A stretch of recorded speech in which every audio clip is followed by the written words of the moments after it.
ঈদের দ্বিতীয় দিনে বন্দরনগরী চট্টগ্রামের রাস্তাঘাট অনেকটাই ফাঁকা। আনন্দ ভাগাভাগি করতে শহর ছেড়েছেন ঘরমুখ মানুষ। ফাঁকা নগরী বেশ উপভোগ করছেন স্থানীয়রা। যে কোনো অপ্রীতিকর পরিস্থিতি এড়াতে তৎপর রয়েছে আইনশৃঙ্খলা রক্ষাকারী বাহিনীর সদস্যরা। বন্দরনগরীর টাইগার পাস মোড়ের চিত্র এটি।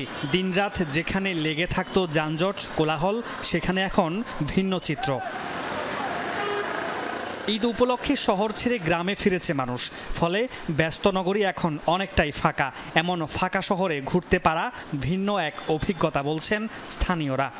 আমাদের যদি সবসময় এরকম হইতো তাহলে নগরীর জীবন আরও মানুষের জন্য অনেক আনন্দময় হতো। রাস্তাঘাট অনেক ফাঁকা এবং আমাদের বন্ধু বান্ধব নিয়ে এখন ঘোরাঘুরি চলছে। খোলা রাস্তার মধ্যে সুন্দর ছবি টবি ক্লিক করব, আর একটু আনন্দ করব আর কি।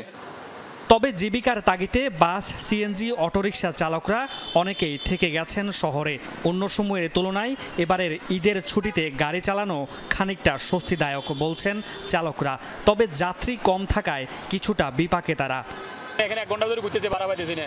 এখানে শহর ফাঁকা, শহরে কোনো যানজট নাই, কোনো প্যারাশন নাই, কিন্তু যাত্রী একটু কম অন্য বছর থেকে। এখানে আমরা ভালো আছি, এখন যানজট নাই, ঈদের দিনও রাস্তা ফ্রি। ঈদের লম্বা ছুটিতে নগরীর চুরি, ছিনতাই কিংবা অপ্রীতিকর ঘটনা এড়াতে তৎপর রয়েছে র্যাব 7-এর সদস্যরা। চুরি বা এই ধরনের ঘটনাগুলো রক্ষা ঠেকানোর জন্য সকল গোয়েন্দা সংস্থা এটার বিরুদ্ধে কাজ করছে এবং সবারই সাদা পোশাকের গোয়েন্দা মাঠে নিয়োজিত আছে। মামুন, রশিদ অভি, যমুনা নিউজ, চট্টগ্রাম।